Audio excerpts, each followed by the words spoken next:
వాస్తవాలు ఇలా ఉంటే తప్పు చంద్రబాబు చేసి ప్రైవేట్ షాపుల కార్టెల్తో తనకు కావలసిన డిస్టిలరీలకు మేలు జరిగే విధంగా ఈ ప్రైవేట్ షాపుల చేత తాను ఇండెంట్ ప్లేస్ చేసి తాను ఈ రకమైన 5 డిస్టిలరీలకు 69% ఆర్డర్లు ప్లేస్ చేసి ఆయన స్కామ్ చేస్తే ఎదురు ఆరోపణ ఆయన చేస్తాడు. ప్రతి బాటిల్ మీద QR కోడ్ పెట్టి అమ్మేటప్పుడు ఆ QR కోడ్ను స్కాన్ చేసి ఆ స్కాన్ చేసిన QR కోడ్ డైనమిక్గా రియల్ టైం బేసిస్లో ఆటోమేటిక్లీ అప్లోడ్ అవుతుంది. దాని ఆధారంగా పారదర్శకంగా మేం చేస్తే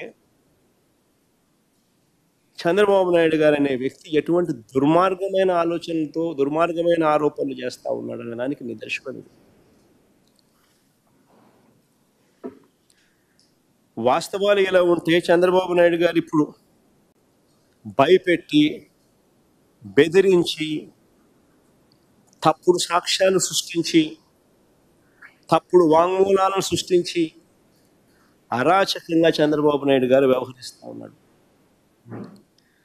బ్రేవరేజెస్ కార్పొరేషన్స్లో పనిచేస్తూ ఉన్న సత్యప్రసాద్ అనే వ్యక్తి ఒక సాధారణ ఉద్యోగి, సూపరింటెండెంట్ స్థాయి.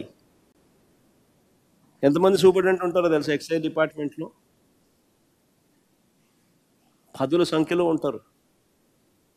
ఒక సాధారణ స్థాయి ఉద్యోగి. అనూష అని ఇంకొక అమ్మాయి ఎవరు, ఆమె చిన్న క్లరికల్ ఉద్యోగి, అది కూడా అవుట్ సోర్సింగ్ ఉద్యోగి. ఏందండి వాళ్ళని బెదిరించి వాంగ్మూలం తీసుకోవడం?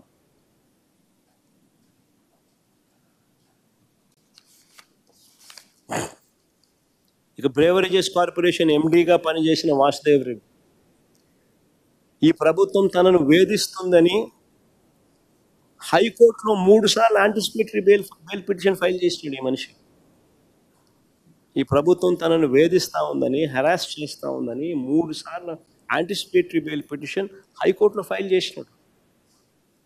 ఇలాంటి వ్యక్తిని బెదిరించి భయపడిచ్చి చివరకు లొంగ తీసుకుని ఇలాంటి వ్యక్తి మళ్ళీ స్టేట్మెంట్ ఇచ్చిన తర్వాత ఈయన సెంట్రల్ గవర్నమెంట్కు మళ్ళీ వెనక్కి వెళ్ళిపోవడానికి ఎన్ఓసి ఇచ్చారు. అంతవరకు ఎన్ఓసి బ్లాక్ చేసి ఇలాంటి వ్యక్తులు ఇచ్చే స్టేట్మెంట్కి ఏం వాల్యూ ఉంటుంది? బెదిరిస్తున్నారు, భయపడిస్తున్నారు, ఎన్ఓసీలు ఆపుతున్నారు. ఆయన నన్ను బెదిరిస్తున్నాడు అని హైకోర్టులో యాంటిసిపేటరీ బెయిల్ పిటిషన్ 3 సార్లు వేసుకున్నా కూడా దిక్కు దివానం లేదు. అలాంటి వ్యక్తులు ఇచ్చే స్టేట్మెంట్కి ఏం వాల్యూ ఉంటుంది?